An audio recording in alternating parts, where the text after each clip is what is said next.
Uhari gani mtazamaji wa Master Voice Online TV, usisahau kusubscribe, kulike, kucomment na kushare. Bwana, leo tumepita katika ukurasa wake wa Boniface Mwabukusi.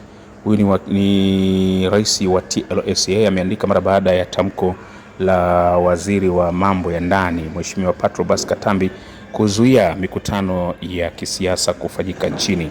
Sasa Boniface Mwabukusi ameandika, anasema waziri wa mambo ya ndani, acha kuvunja katiba. Mlinzi wa katiba au mvunja katiba? Ameuliza swali hapa mbele. Anasema waziri wa mambo ya ndani hana mamlaka yoyote ya kuzuia au kutozuia mikutano inayoruhusiwa kisheria. Aidha, sio jukumu la IGP kutoa vibali vya mkutano au ruhusa ya mikutano. Mkutano wa ndani ya vyama inaratibiwa na vyama vyenyewe na jukumu la polisi ni kutoa ulinzi tu. TLSA tumepokea kwa mshtuko taarifa hizi na tutakaa na kuona namna ambayo tutachukua hatua za kisheria za ndani ya nchi na nje ya nchi dhidi ya yeyote atakayejaribu kutekeleza agizo hilo haramu na batili kwa kukiuka katiba na sheria za nchi. Hiyo ndiyo taarifa yake Boniface Mwabukusi ameandika mara baada ya kutolewa taarifa hiyo na waziri wa mambo ya ndani Patrobas Katambi. Usisahau kusubscribe, kulike, kucomment na kushare.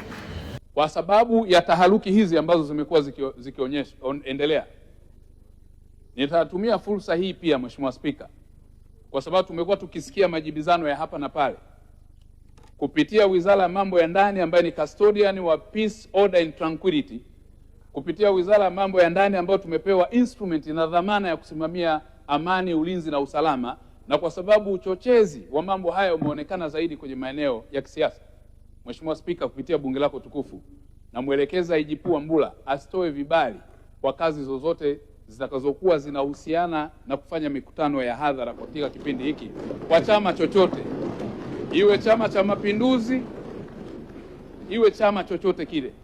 Kwa kipindi hiki ni vizuri turudi katika kuwaruhusu wananchi wajenge uchumi wa nchi yao. Ni katika kipindi ambacho tunahitaji kufanya kazi kwa ajili ya kuhakikisha kila Mtanzania, wafanyabiashara, wawekezaji wanafanya kazi yao kwa amani na utulivu. Nafanya hivi Mheshimiwa Spika kwa sababu katika mazingira haya tutakapokuwa tunawatafuta wahalifu, ni ngumu kuchambua wahalifu kwenye mkusanyiko ya watu wengi. Kwa hiyo ni vizuri tujue hata kama hali itaendelea kuwa na matishio haya, kwa sababu wapo ambao wametishia Mheshimiwa Spika, na tumewakamata wengine wana madumu ya petroli, tumewakamata wengine wana silaha, tumewakamata wengine wapo ambao wanapanga mikakati ya uhalifu. Sasa tukienda kwa hatua hii, tumeendelea kuzuia hata pale Dar es Salaam, Oysterbay na Masaki, baa ambazo hazijafuata utaratibu tunazizuia kwa kipindi hiki zisifanye kazi kwa kufuata sheria ya mazingira ambayo sisi pia ni custodian wa kusimamia enforcement ya sheria.